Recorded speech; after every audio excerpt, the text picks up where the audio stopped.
it's me, Kyla Marie, and welcome again to my YouTube channel.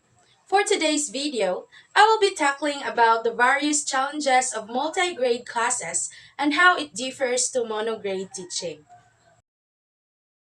Multi means plenty, many, or more than one. The word grade means level. Therefore, multi-grade means many grades. And the term used in our area is multi-grade class. For question number one, I can personally say no. And for the second question, I will honestly say no also because I didn't experience such things. Multi-grade teaching is very helpful and beneficial to those children who are often neglected by their education system because of the area of living they have, which is poor and in our remote communities. But honestly, this is quite challenging to both learners and teachers assigned on the area due to the different circumstances they faced in their day-to-day basis. And if ever I do have kids in the future, I will not let them attend a multi-grade class because we're not living in a remote area at the first place. However, wherever my kids attend class, it's either monograde or multigrade class, I will make sure that they are in a developing learning environment where they feel motivated to learn within the boundaries and expectations of a safe classroom. And I will tell their teacher to take interest in each student's strengths and interests, as well as their struggles and frustrations, and he or she must need to act as a positive model for learning and in celebrating achievements. This table indicates some attributes or characteristics in which the multi-grade situation may differ from that of the single grade or monograde class.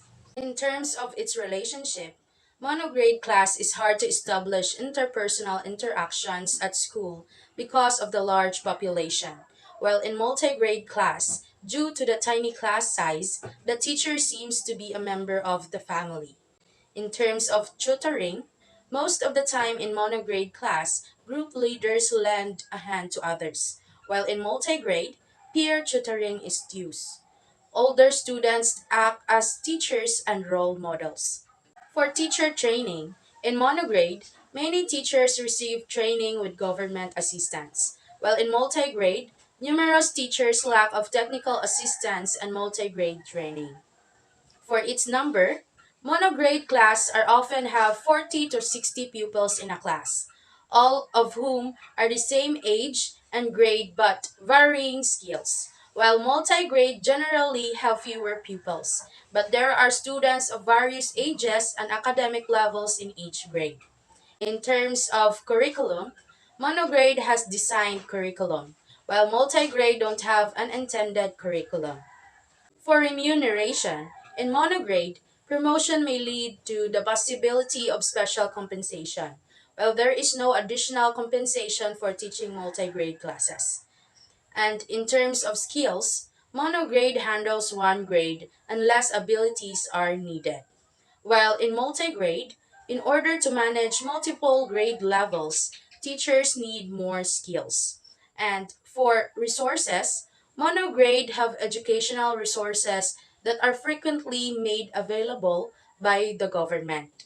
While in multigrade, since the community are frequently underprivileged, they can't offer more educational resources.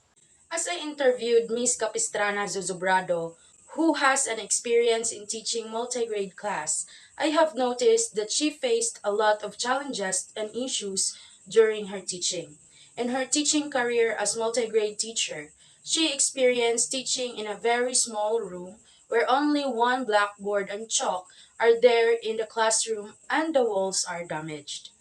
At that time, around 1960s, teachers like her are the ones who repaired their building without much support from the government.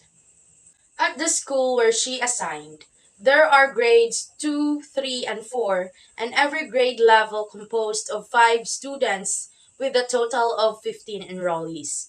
The age of the students ranges to 7 to 10 years old, and the majority of gender is female or girls. The method used by Ms. Zozobrado are deductive and inductive teaching. During discussions, she prepared pictures, but oftentimes she will be the one who draw. If not, she will buy cheap pictures when she go to town once every week. But most of the time, instructional materials are DIY. She usually give activities to another grade level while discussing with another grade level. Ms. Zubrado usually give activities for her students through asking her students some questions about their lesson, drawing, flashcards for practice reading, read aloud, group activities and small groups, and silent reading using manila paper posted on the blackboard. In terms of support, the parents of Ms. Zubrado's students are very respectful to her, unlike the parents in the town. If there is something to be fixed in the rooms, they will also help and attend parent-teacher meetings. Ms. Zozobrado will do a home visitation also if one of her students is sick. And if one of her students don't want to go to school, she will also visit him at home and encourage him to come back. Also, her students are very respectful. Ms. Zozobrado shared also about her challenges. There are times that her student wanted to stop schooling because of family matters. And sadly, she don't have a choice but to respect the student and parents' decision. She also said that oftentimes before, parents stop their children to go to school because they need them for work or they need their help in farming.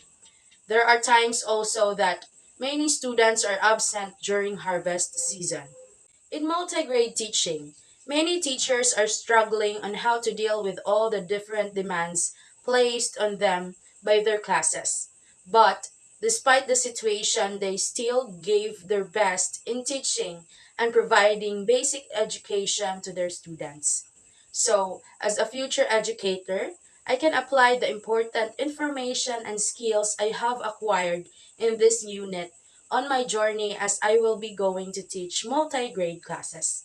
Surely, I will be able to motivate them to learn and guide them through their learning process. Multi-grade teaching offer better opportunities for learning that contribute success to the learners. But this kind of classes need to be managed appropriately to ensure that students learn well in their classroom. A multi-grade class is one that contains two or more grade levels of students, teaching by a teacher all at the same time. It may be contrasted to a monograde class that contains only one grade level. Monograde classes are normally the preferred unit of organization in graded school systems. I can personally view multigrade teaching as very challenging matter for teachers because of students of different ages and abilities, the experience of stress, classroom management struggles, lack of resources, and many more. However, I do believe teachers will show positivity in their work and apply the right coping strategies to lessen their burden. I also believe that handling multigrade classes requires time, effort, and balance. And with their experiences, they learn to adjust and cope with the challenges they were facing and became better educators.